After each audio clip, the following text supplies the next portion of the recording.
Hey everyone, welcome back to Scenes Unfiltered, your source for sports. So today we have a short, quick little episode for you. We're going to be going over Lomachenko versus Kambosos Jr.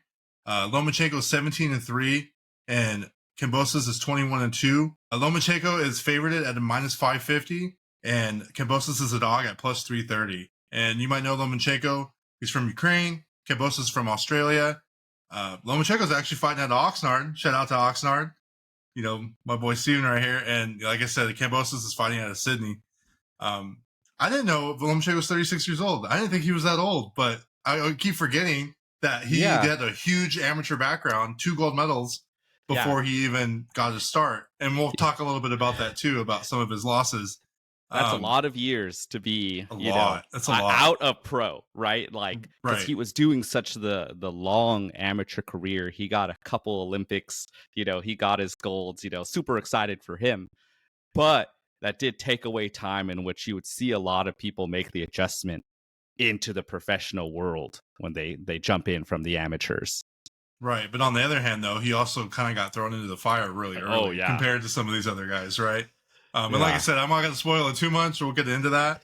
And there's about a 2-inch height advantage for Kambosos, and a reach advantage is about like 2.5 inches. That's interesting. Kambosos is definitely the bigger man in this. Lomachenko, I don't think is anywhere the stranger being the smaller guy in this division at this point. He's now been here for a few years. I think he's just had to accept that. He chose and did his move up. He's been trying to work on it since then. He's put on his muscle over the years, but that's kind of what he's going to deal with every major fight now. Isn't it just crazy, like, how big Devin Haney was for that division? Like, when you think about it, because you're like, oh, Kambosos is big. And I was like, I thought Kambosos looked small against Devin. Devin's huge.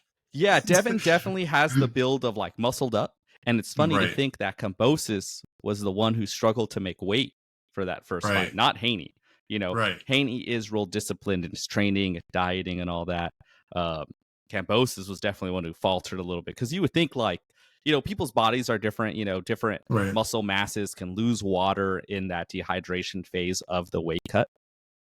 But Kambosos doesn't look anywhere near like hulking in the division, right? Even next to someone like Tio was, right? Right. I mean, look at even Ryan. Look at Ryan's difference between when he fought Haney this time and then when he fought. I mean, obviously, Gervonta, there was all kinds of clauses, but look how sucked up he looked. And that's that's like 5 pounds, right? Or 10 pounds?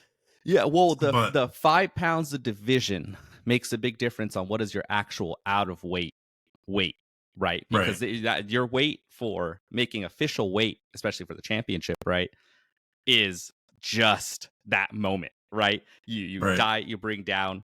For them, like I said, everyone's body's different, but cutting 15 pounds water weight to 20 pounds water weight isn't strange to them, right? Not everyone's Paulo Costa, dude. Hey, man, I did 10 pounds in a day before. It real sucked, but you live, right? Like, you get through it. On a side note, I know we're supposed to be talking about boxing, but did you see that guy at the UFC card in Brazil, 301? Who looked like a zombie and he didn't make weight, or he made weight, but he came in like 3 pounds under. Like, and so they cut his fight, and they're like, "No, you're not fighting." And the poor guy couldn't even walk. It is one of those where that water weight, like when you're training it, can just destroy you, right? You want it. They are trying to math it out to be perfect, right? You don't want to lose any more water than you need to, right? I remember being like a few pounds under that I needed to, and I was furious because I was like, that's so much water I didn't have to like spit out in the lead up to this, right? Like, that annoyance like instantly was there, right? So the fact to have that huge, that's a miss. Like, they must have had an uncalibrated I just scale think it was or something on his coaches to not, or kept him in there too long. And that poor guy, I mean, I'm happy he didn't fight because he could have died. Like, that was terrible. But anyways, that's a side topic. We're here to talk about Lomachenko, Kambosos. So Lomachenko, his 3 losses. Well, one, I know it's not here on our notes, but was to Salido, which you and I talked about. I was like, spoiler alert, we talk about this before we start. Salido. That's the second fight, though. I mean, that's the second fight of his entire career as a pro. And so I can't really take a lot from that because it's a second fight as a pro. Yes, he had 2 gold medals, but it's just different. And Salido was a dog, and I believe he was the champion at that point. He didn't win the belt because he didn't make weight, but he still won. And he was a big guy for that division.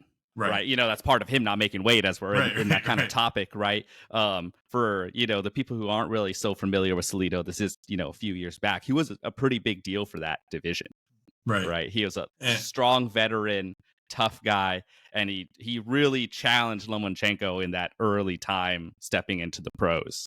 Right. And then he lost to Teofimo, which was in October 2020. I vividly remember that fight. And then he lost to Heaney, which is the big controversial fight, which I think it's his last fight, right? May of 2023. And I mean, personally, I thought Loma won. I was like, I know you'll get into it, but for me, I thought Lomachenko had won. It was close, but I don't think, or at least I didn't think Devin won by that. I think they had him play like 4 rounds. I was like, I don't know about that. Some of those cards were crazy, and I think that's really put an extra chip on Lomachenko's shoulders, right? I think he was able to get over that early loss. Early in, he's still learning. He went on his big winning streak, winning titles in the lower divisions. Now coming up here, I think he was close to achieving his dream of undisputed, right? With the Teofimo fight. It ended up losing that one in another I don't want to feed into the excuses Loma has kind of given in this. He is a professional. He is going there, but he was very upset at these 2 losses. Right.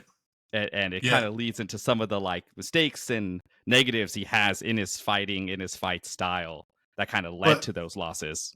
What's crazy though is looking back on the fights, I was and I know we're going to talk about this more after I introduce talk about Kambosos, but he didn't look terrible in his fights. And I think that's the thing is people are like, oh well, he lost. It was way more competitive than what the final scorecards read. That's just from my opinion from going back and watching the fights. And like I said with Haney, I felt like he probably could have won, and probably it was I mean Haney did win, but I could see it for Loma, and I wouldn't be upset.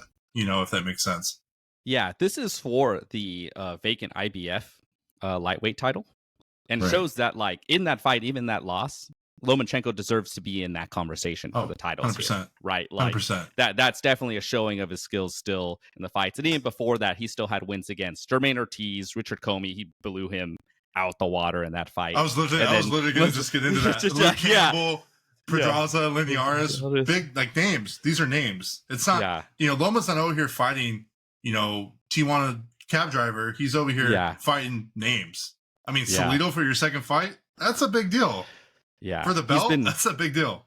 Loma has been willing to take these fights time after time. Like I said, some of these look like a little step back as he kind of rebuilt from that fight and trying to get up to his next title. But still, a lot of it isn't as easy as you would think he could take and just fill in these times. Right. And then on the other hand, we have Kambosos where he's beaten Mickey Bay, Lee Shelby, but then his big step in competition was Teofimo, right? Yeah. And then that was the big thing where, split decision.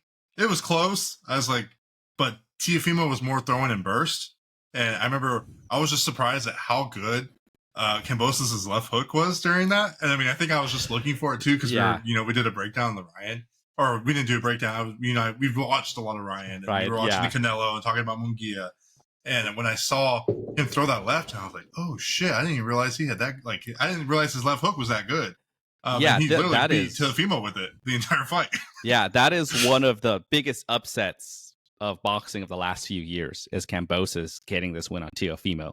Right. Teofimo beat Lomachenko in a hard fight in which we got to see the best Teofimo we had ever seen. That's fair. We got to see him. We got to see him at his best fight Loma, and it made everyone go, "Oh man, what is this kid gonna do next?" Right? Everyone was excited to see what he was gonna do, and leading up to his fight with Kambosos, he was like, "I'm gonna knock him out first round." Right? He tried. And he went all out on Kambosos, and Kambosos took it and stayed in it that whole fight, man. So he did get knocked down though. Yeah. They both took a knockdown in that. That's right. But he got him with a quick one. It was like a flash kick knockdown. He was like, "Oh shit, what was that?" It was like the moment of oh man, Kambosos just became undisputed, basically, right? He took out Teo in huge surprise, the Australian guy who hadn't really had the big fights here, right? You know, Bay and Shelby aren't big names, right? And you can make the argument, you know, he had earned, you know, he had been winning fights and he'd earned to get up to here, and he deserved kind of show. I don't know if he deserved the undisputed shot, right? Like, yeah, well, like that's I would argue crazy. too, his last fight wasn't against anybody crazy either. Not to be mean to Hughes. Hughes is good, but it wasn't. He's not anybody. I would say like name recognition, right? That's what you're looking for, is name recognition. People who've been around, people who've fought in some good fighters in that division. But then he fought Haney twice, both in Australia, which I thought was interesting that Haney was down to fight in both 2 times in Australia. So Devin Haney beat him unanimous in June 5th of 2022, and then fought him in October that same year, which Kambosos probably should have waited a little bit. But hey, you know, that's a discussion for another day. Yeah. And he lost again. And to me, Kambosos didn't really look good at all. Like, I mean, I think that's me being nice. He looked like shit. He looked like shit. Right. Yeah. He looked Devin like Haney shut him out completely during those fights. So even with home crowd, everything, you know, right. Kambosos just didn't have the answers the for crowd Haney on either of those. The crowd was pretty quiet, but I guess what I'll start off with is, like, you know, I know we kind of already been going back and forth about this, but, you know, share some of your thoughts about the fight. I'm probably going to add in a little things, but at the end, I'm going to throw my prediction before you do. I haven't looked. So I'm gonna throw my prediction in, and then I'll let you.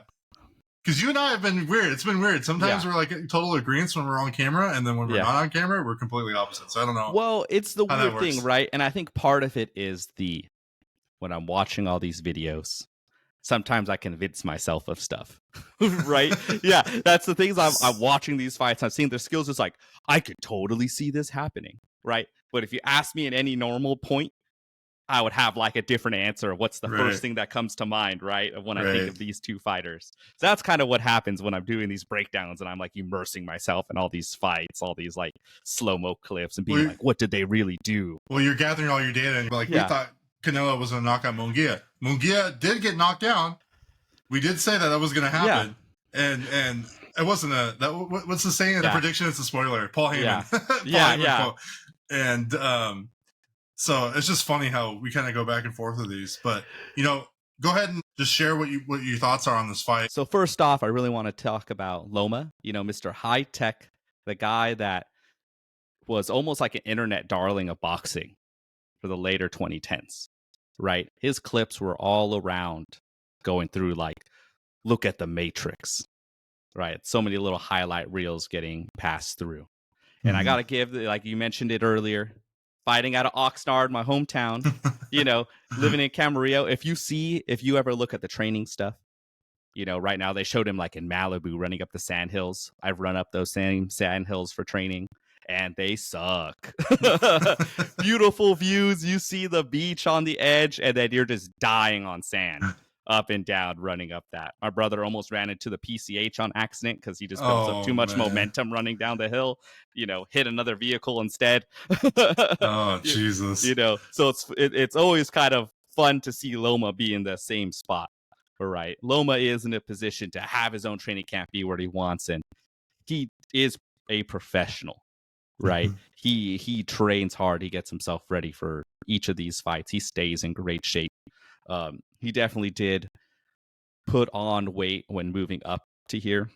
You know, he muscled up a little bit, and we did get to see, we kind of mentioned with the Haney fight, Haney was such a big guy.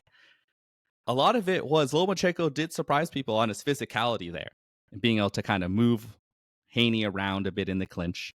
So he's, as much as he is the smaller guy in this division, he's not completely outmatched here, as he's been able to show time and time again.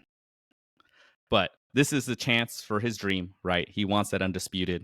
And he's going against the other guy whose career has literally been defined by the same two people as Loma, right? Like we're going to keep going back to this, but I mean, that's fair. This is a big example of like boxing math, fight math doesn't always tell the whole story, right? We literally have Kambosos and Loma both fighting Tio and Haney and having entirely different fights that, you know, led to different results in different areas, right? And what was successful to them, what wasn't. Well, so for Loma, I mentioned it, you know, with his Matrix highlights. he is famous for his footwork and being able to throw in combination with that. He goes in, hits off side angles. He kind of gets into the blind side of people, which they would do, right? And he really takes time to get a read on people's reactions to set up his steps, right? He has a great uppercut too. A great uppercut. Yeah. Like I said, he wants to feel you out. He's trying to wait to see what you do. And no matter what you do in that, he has an answer somewhere in there, right? Whether you react in one way and he's setting up the next counter and where he's going to step to, or you don't react and he plays off of that to build his own offense off of, right? So he is going to throw a lot of feints at Kambosos. He does also is always aware of that kind of foot battle of where his placement is constantly in the fight, right? I hate to interrupt you, but on a side note, so just something that just because it popped into my head, something I've noticed, and especially with the Olympic athletes, you've always noticed that their footwork is impeccable. And the only reason why I bring this up is because look at Jose Ramirez. He has pretty decent footwork. He does fight with the Mexican style, but he has great footwork, and he knows how to get angles. He knows how to do a double body, like, 2 hooks to the body. Not a lot of people do that. He can do that. Yeah. Richard Torres Jr. is another perfect example of a heavyweight, a little smaller heavyweight, but who has a really good footwork and overwhelms people with his power, but his footwork. And he's able to get those blind sides, which he's a nice enough guy to not throw shots on those people. It's just what I've noticed with him. Yeah. And Lomachenko's the same way because he's a 2-time gold medalist, highest of the high, right? Yeah. De La Hoya is another example of a great fighter, gold medalist. But their footwork is just so impeccable. And I think that's what makes Loma so special. Besides, too, he does have power. Let's not forget. Yeah. The boy's got power in both hands, but his footwork is so next level that he's able to be the smaller guy, but put himself in those positions to succeed. And that's why he's in the position that he's in. And that's why he's, I'm not going to say what I think is going to happen yet, but that's why he is deserving of this title shot. Yeah, you really get to see that does make a difference. That kind of, because there is a thing of like the rules and how the competitions are set up, kind of set up the strategies for it, right? And because of the kind of more point style for the Olympic and the amateurs, right? It does lead to different setups, different ideas. And there is also a difference when you're in pro, a lot of the time when you're going fight to fight and trying to make money on each one and trying to build up. Sometimes it is hard to just build on your fundamentals, right? Because it takes time. You just got to be in the gym working on the same thing, working on the same things, working on building new things.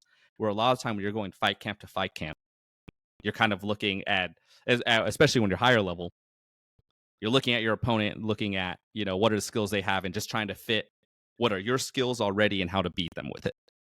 Right. When you're lower and you're just fighting, lower level people, sometimes, your matchup is just go do your thing, right? And you can build up. But that kind of does make a difference in career and what is the trajectory and what is that kind of foundation you have. Right. And Loma's is securely in that, has all the fundamentals. Super top boxing. Tier. Yeah. Super top tier. Yeah. Yeah, he is like a case study of having all this, right? Like it's insane to see him and have that success up to now, right? And you even mentioned him being able to maintain it for this weight and age. I actually think him probably being up in this weight has helped him be able to maintain it for longer, because that is also a thing of the smaller divisions. Is the smaller divisions, the more the division you need to have like your top speed to be able to compete, the kind of lower the top age you can really be and be in the top of it, because that is something that's going to fade out, right? And we do get to see Loma fade a little bit in that with his Haney fight, right? There is a thing of, with Haney, if he had been able to maintain it, it was like a controversial decision that was made. And it was, on paper, it's going to be unanimous, but when watching it, it was close. And Loma needed to go out in that 12th round and win. That's what it came down to. Is he needed to go out there and win that round, and I don't think he won that round. And because of that, I don't think he, like in my heart of hearts, he could have won, and he was at the position to win, but because he didn't go out there and win that round, I think that's what Devin was. Obviously, the scorecards are different, but in the eyes of the fans and people who are watching, that's where I think a lot of the controversy came from, where it was like, dude, you had to go out and win that round. Yeah. And it's arguable that could he have had more of the rounds before, but it's just not how it worked out for him. Right. But we mentioned his matrix style, trying to get reads. He will take a lot of time to feel out opponents. And that's something that has hurt him in his fights, right? 100%. Wants to feint, wants to feel it, he won't really want to commit to his offense until he has an understanding of the person in front of him.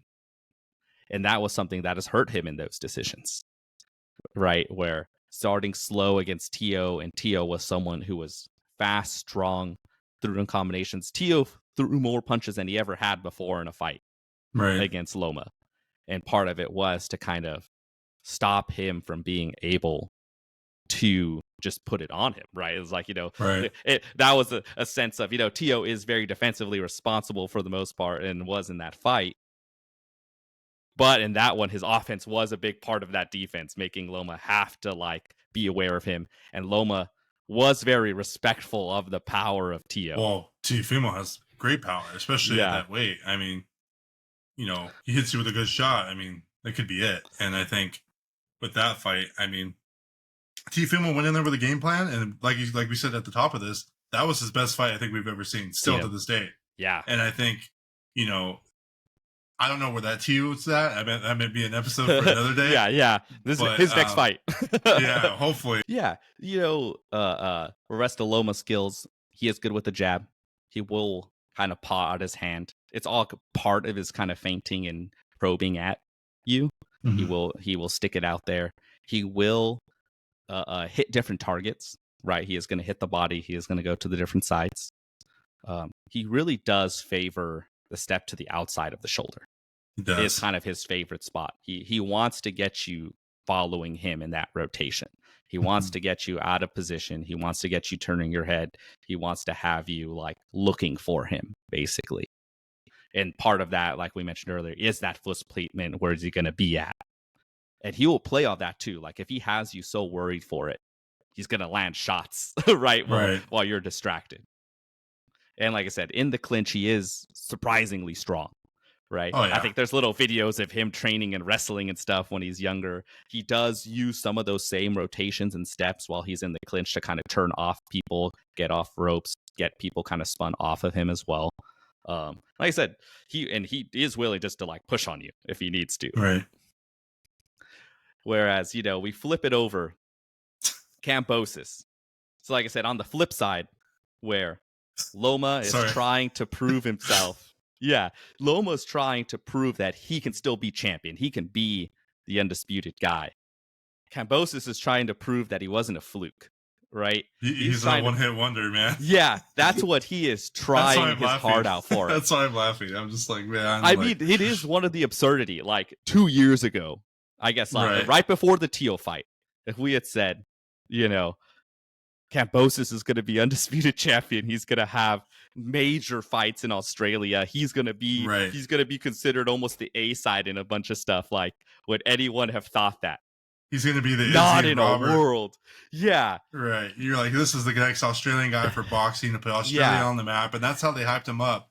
But I think if he were to have better performances against Devin, that would still be the case. But because he did such a shit job against Devin, for whatever reason it was, whether it was the weight cut or preparation or, who knows, mental side of it. But I think him not having good showing, basically not showing up as well as he did for against Teofimo is what is hurting him now to make people actually question, was he the worst of all time as far as the dispute is concerned? I mean, right? I make the joke that he is the worst undisputed of all time.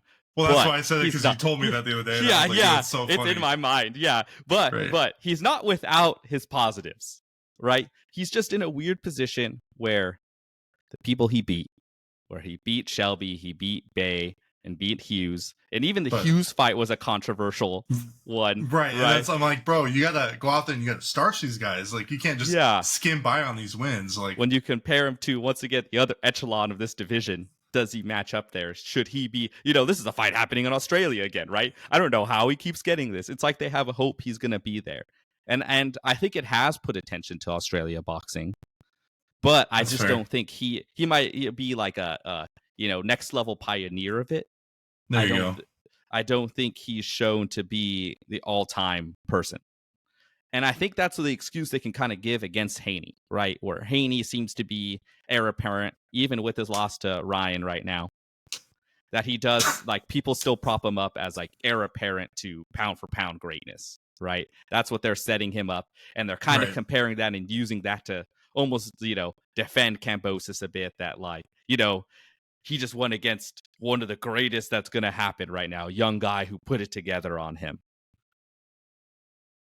But I don't know if that's really the case in this, right? We're dissecting his win against Tio, where we kind of mentioned what is the Tio we got. We saw the best Tio in the Loma fight, where, physically wise, explosive, fast, has power, was able, like I said, that fight was the most punches he'd ever thrown in a fight. He had the gas tank to keep it going all fight on that, and really pushed hard to try to put pressure on those later rounds on Loma and try to secure that victory. And he did. When he came into the Kambosos fight, we said it. He was coming in to knock him out. And boy, did he blast Kambosos quite a lot. He did. And Kambosos landed, counters on him, got a knockdown on Tio, kind of forced Tio to calm it down. Tio kept wanting that knockout, right? There was no finesse in Tio's game that night. That's fair. So would you say, is it fair to say that he probably punched himself out? Seeing it again, I see that like Tio still had, like, he wasn't 100% gassed through it, right? I think after like fourth, fifth round, he starts to like slow down, has some feeling, and then he does start to land on Kambosos. I mean, he was landing throughout him, but then got to calm. He wasn't just rushing him every moment. Right. But in the lack of finesse wise, it really is like he would throw the jab out, but it's almost like he was just preset to want to follow up on absolutely everything, right? Like, it's like every, like, and that's really, when you're building your offense, you're trying to see things, right? Right. A lot of the time, you do want to build up to be able to hit more combinations, hit your big shots. But that one, he wasn't letting it organically come out a lot. It really was like, I'm just fast enough. Of it. Right. Yeah, I'm just fast enough, strong enough. I'm just going to hit him first and nail him. Well, I think what it is a lot of people think, like, because like you look at Canelo, right? And I think he's one of the rare people where it's like, they always say it doesn't matter what he throws or how he throws it. He's throwing 100% and it hurts. Yeah. And, McGee, I don't think he threw 100% on all of them. He was actually way smarter, and that's obviously something for another time. Helped him out. But Canelo's one of those guys that is able to do that. Not everyone is gifted to do that, to just throw bombs every single time. And regardless, he did knock down Kambosos towards the end there, I believe. Yes, he did. Yeah, really had him wobbled. But if you were to save him, let's say hypothetically, he didn't go out there and try to knock him out in the first round. Let's say instead of him being like at 80% power, he could have been like at, let's say 50. He probably would have been like at 75, right? Yeah. And that might have been enough to take Kambosos out. Yeah, of course. I mean, there's a lot of being too dependent and trying to throw and land that, right? Right. There's so many people who are much weaker that get big knockouts by being able to do good timing, be able to wear people down, being able to set it up, get people when they're not, kind of blinded, not being able to see during, other combinations, losing track of them, getting them out of position and they can't really like resist the shot. Right. You don't always need 100% to KO people. But like I said, Tio in that was just so honest with every attack. That boy was headhunting. He was headhunting, dude. Call it for what it is. He was headhunting. It's true, right? And that kind of led in to what Kambosos was good at, right? He was good at timing him coming in, right? I always like to do like the little joke of Canelo walking around because he's just so distinct with how he moves with it. But, Tio was doing the same thing. Tio would kind of walk forward. Kambosos get quick shots as he's like not really set up yet. And because Tio was just coming in earnest every time, Kambosos was really set to counter him and even kind of bait out some of the other counter punches from Tio, right? Right. Kambosos did like to throw out a jab, did kind of like to paw at the hands. He did kind of like to try to push the hands down to land his own overhand. But that seems to be the most of like his most successful punches in that.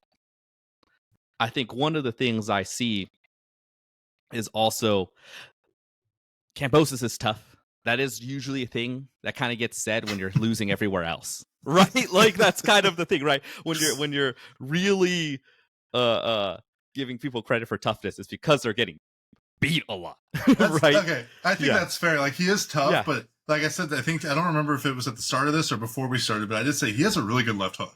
And I think that's what I was most surprised about when he fought Teofimo. Really timed it. He was countering the hell out of Teofimo with that left hook. Now, obviously, I'm seeing it more because we saw Ryan beat Haney with that left hook, but he was throwing it out and countering him. The only thing I would say that I don't like about Kambosos is that his defense isn't there. Like, he has it, but it's not always there. And we had that same criticism from Gia, because that's why he's able to he's getting hit, and, Teofimo was able to knock him down because his defense was there. If he was just simply just throw a hand up or, protect himself a little bit, he's relying too much. Like, he is quick, don't get me wrong, but he's relying a lot on, but you see what I'm saying? He's like back here, and he's kind of just like, I'm like, bro, throw your hand up. He's like this. He's like, he does this weird, I'm trying to think. It's like this. I don't want to like Connor, but it's like a weird like side hand thing. And he's kind of like back, like trying to slip him. I'm like, bro, throw a hand up, and it would be a game changer for you to throw that left hook and probably catch him again. Yeah, because that was where, going back over the Teo fight, I criticized Kambosos a lot. He did show some promise in there, but I think it's because Teo really fed into those strengths, right? He didn't have good timings to come in, right? We talk about his left hook. He did also do a few setups, so, do the jab, left hook around, push the hand down, bring out the left hook, do the jab, have the person react to you, kind of, it's its own counter right there. Kambosos did set a lot of that up, and Teo was just going to go for everything, right? Yeah. Or someone more disciplined, like Haney, was really able to just dismantle those things, right? And Haney was also just so quick to really play on that, right? Where he has his hands down doing that, he's going to get hit with 1-2, boom. He couldn't react enough, right? Yeah, right. 1-2 hug. Yeah. And he just didn't have an answer for that. Right. And the Maxi fight is Maxi Hughes. It's an interesting one because Maxi is a very conservative fighter. He has little moments where he will feel the timing of, okay, go forward, get some offense in, but he really wants to sit back, have those low output fights. And Kambosos really kind of struggled in that. He really won that fight with activity, and he does have that, right? Physically, he's a strong dude. He's pretty decently sized for the division. He has a good gas tank. He was holding it together, in the later rounds in some of those rougher fights like the Teo fight. And he did have a willingness to really improve and try to change things. In the second Haney fight, he was better than the first one. It just still wasn't close to enough, right? He tried to do weird things, like try to switch his step and change his stance to confuse Haney. And Haney just had an answer already for him. Yeah, it wasn't. Right. He wasn't. He did. Like I said, I just think he was just so flat. That's a nice way to put it. He was just so flat in that fight. He did everything within his power that he could do against Haney. And he just didn't have a lot of tools. And when you talk about his defense, one of the things I see in these fights is that I feel Kambosos fights like he thinks he's faster than he is, right? When you talk about his lean, he does lean over his foot, right? In that defensive stuff. He does that, and it's like he thinks, people do it, change the kind of range and look, use your body and foot to kind of change the distance and dodge. He just isn't quick enough to actually respond all the time to the faster people of the division. Teo nailed him sitting there all the time. Haney nailed him sitting there all the time. And he, a lot of the times, just wasn't able to respond, right? Lomachenko now this time is going to nail him. Yeah. So that's where something like Teo, when he was reacting to Kambosos, or Kambosos kind of read him or knew that he's just coming forward, really played into a strength of he wants to box, he wants to counter.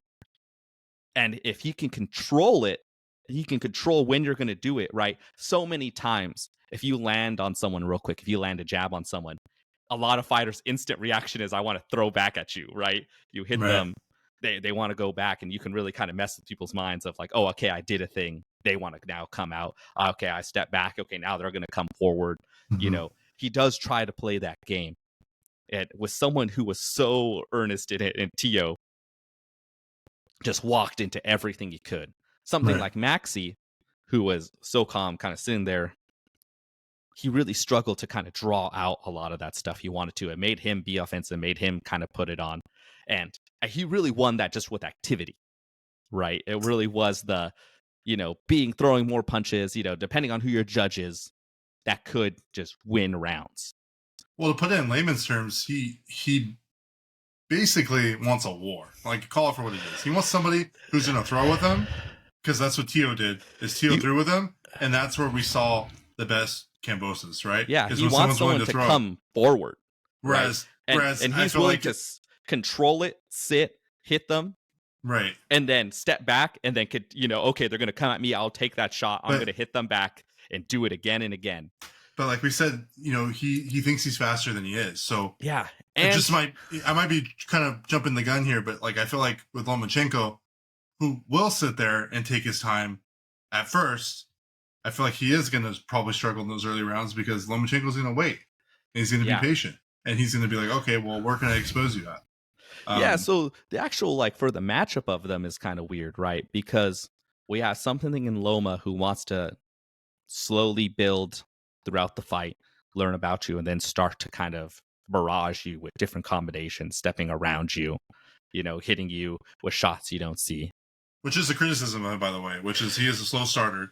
Whereas Yeah, if he were to be a little more active in the beginning and get some of those rounds, he probably would have won a lot of these fights. yeah. But he does go forward with it, right? He does. He's coming at you to put pressure to get you to draw it out. He's feinting. He's doing that.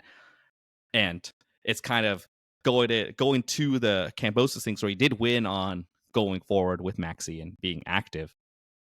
You might need to do that again, right? It's not his best. He's kind of in the same thing where he wants to go. He's okay going forward if he can draw out their attack and hit some counters, hit some left hooks. Like I said, he wants to jab and have you react to it as well. But it is just so hard to imagine he has all the different tools to answer Loma's footwork and the reads he's going to get, right? We have seen Kambosos also, take some shots to the body. I guess he is no stranger to that as well. It might be good to really kind of wear on Loma because that is a question for that last Haney fight. Was he really lost that because he couldn't maintain it for the whole fight, right? He did have to take rounds off, and Kambosos probably can, right? And in all this, right, a lot of people who are willing to take shots to land shots have a lot of big power, right? That's just the nature of a lot of them, right? Because they go, my shots are going to mean more than yours. I don't think Kambosos has that, right? He doesn't have power, but I don't think it's one shot. Yeah. Teofimo, Lomachenko, or Devin Haney. I mean, Devin Haney, for all things considered, he has the power there. Yeah. If he has a good shot on you, he will put you down. Besides his punch, hug. But Lomachenko does, and Teofimo, this is just another example because it's who he fought. They have that power, and I think if he is going to go and try to push them, and like I said, because his hands are down and he's exposed, and like you said, he's over on his foot a lot. He's going to get cold cock with a good shot. Yeah, that is the biggest math I see, right? Because we literally got to see this sequence happen, right? Because one of the big things Loma likes to do in his footwork and in the clinch, he does try to control people's body posture as well, right? If he has you ducking, he is going to put his arms on you. He's going to try to hold, push down on it. He's going to frame off of it as he steps. We get to see him do this all the time to people, especially, even bigger people who are ducking. He still gets that position on them. And that is exactly how Teofimo dropped Kambosos. He threw a right, landed it, and, they were kind of body to body. Kambosos ducks down. Teo frames off of him, steps off that exact angle off the outside shoulder of Kambosos, and drops him with another right. Right. That is that same sequence that Loma has down for his career, right? That is his favorite thing to do. And does Kambosos have ways to try to limit that, right? A lot of the time it's going to be a lot of the left hooks and try to make them aware of that. Right. But I think Kambosos having such a simple game means that Loma will be able to get the read of it, right? I think he's going to he's going to do the lean thing, and I think he's going to end up taking a lot of free shots that he shouldn't against Loma because he's leading forward, he has his hands down. And I think that's going to give Loma, normally who is, I think, a slower starter in all this, I think it's going to have an easier time to read and kind of build off on Kambosos. Right. I will say this though, and just as interesting, we didn't even mention that he's the southpaw. Yes. And then you got to remember, not always do southpaws have advantages. It just seems like whenever a southpaw is fighting an orthodox fighter, a lot of orthodox fighters have really hard times fighting southpaws. Oh, because it changes the angles and changes the foot position. Right. Right. That is a big thing of it. Right. It changes the ranges of your punches. Right. It changes how the jab works. From body to body. Right. When you now have the shoulders in the way, it's no longer the free open shot and close shot. It does also change that the rear hand and the rear straight becomes such a power shot. And where I mentioned that foot battle with Loma is such important, right? He's always trying to get that position or play on you on that position, right? The kind of normal convention is you want your foot on the outside of it, on that outside shoulders. You can come in power-wise with that straight. Loma, I think, can play on that. And even though that's the convention, what's better, there is always ways to kind of circumvent that and change it up and really work on people's reactions, right? If he has you thinking of it, you can't come forward and come the other angle. And that's something we've also been able to see him do when he steps out, right? I mentioned the outside step just because that is one he's favored and one show that Kambosos is vulnerable to. But it doesn't mean like he's not going to take an open side if he sees Kambosos just winging that hook over and over, right? Because that is something of him having it low. He wants to try to bring that and try to threaten that. He does like to jab and left hook. So that tries to close that side. But I think, like I said, I think it's just too simple of it, right? I think there's going to be ways for Loma to bait that out and play on those own reactions and habits that Kambosos has. So right now, I would say, I think Loma by decision. I don't think I was just going to say, let me have a prediction before, damn it. Oh, yeah. Sorry, it's all right. No, you're good. Yeah. I say by decision because I don't think, I agree. As strong as he is and all that, I don't really think he has the power to finish him. I think even with the barrage of punches, I think Kambosos has showed his toughness, that he can eat it. I mean, there is a chance with like body shots, right? But that's something we always say, right? There's always chance for it. But I think most likely we're going to see Kambosos get frustrated. I think we'll see him at some point really try to put it on Loma and try to win rounds. And there's a good chance he will win a couple rounds, right? I think Loma taking some time, slowing it down on some rounds. I think it'll be closer than we think. Yeah. Just through the fact that Loma is a slow starter. Not necessarily, I think, competition-wise, but I think more of like Loma just not being as active. And I think that's where the scorecards are going to be a little closer.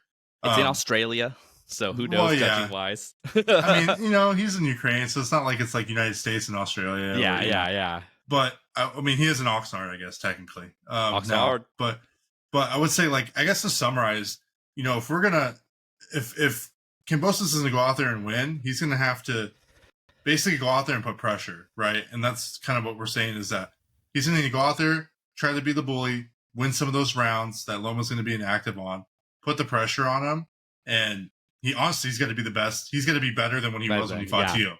And, he really has to learn from the TO fight, right? He really has to learn from that one the most. And my only concern with that is that I think that if the weight cut is so bad for him, I mean, I don't know how well he does at 140, but I'm saying like that might play a factor into his energy, which maybe is why he did so bad against Devin. I don't know, but I'm just saying that could play a role into him winning, is how bad the weight cut's going to be, because he has already said, and it's been said, that he has a hard time making weight. I have to imagine. I have to hope for him, right? We haven't seen him on actual weigh-in day yet, but I have to imagine he's going to show up as amazing shape as he possibly could be. Right, this is his big chance. Yeah, right. This is, you would think that if there's any fight, this is his last big chance, I think. Yeah, it really is. This kind of, if he loses this, then he's just a prop up guy for whatever any guy they want to try to throw in at this point. Yeah, for sure. So I have to imagine, like, if there's any motivation to like be your best, this is the one. This is a fight he's been wanting for a little bit. So I think we see his best. I think we see him make it more difficult. And I think we're going to say that, like, if Loma was younger, he might have blown out Kambosos. I think because of the limitations of his activity, because he can't really put it on, he's a little bit slower. I think it's going to give Kambosos some of those openings he'll land some shots he might not have otherwise, right? Loma is very defensively aware, but I think some of his reaction might be a little bit slower and allow Kambosos to land some extra shots. I think Kambosos will steal some rounds from Loma. Right. But I think in the end, I think as Loma gets the reads on him, I think Kambosos having limited offense is just going to lead into Loma being able to counter in combination. Well, right. Loma's faster. He is older, but I feel like he has a power advantage. He has a footwork advantage.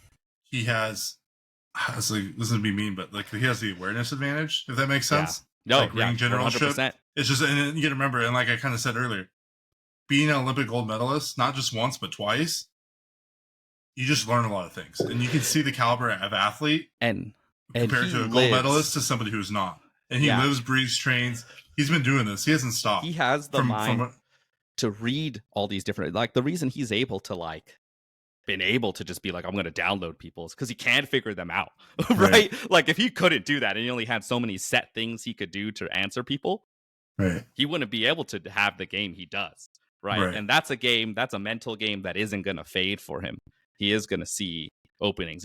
At some point we'll see his body not be able to do the things that he sees as an opening.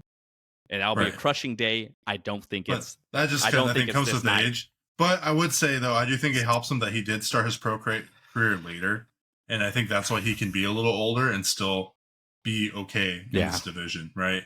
But I mean, I think simply put, we just think Kambosos is just more limited than Loma, right? Yeah, I don't. And think I'm stealing your words, not mine. So, yeah. I mean, that's the truth, right? That's like at the end of the day, when everything's said and done, like.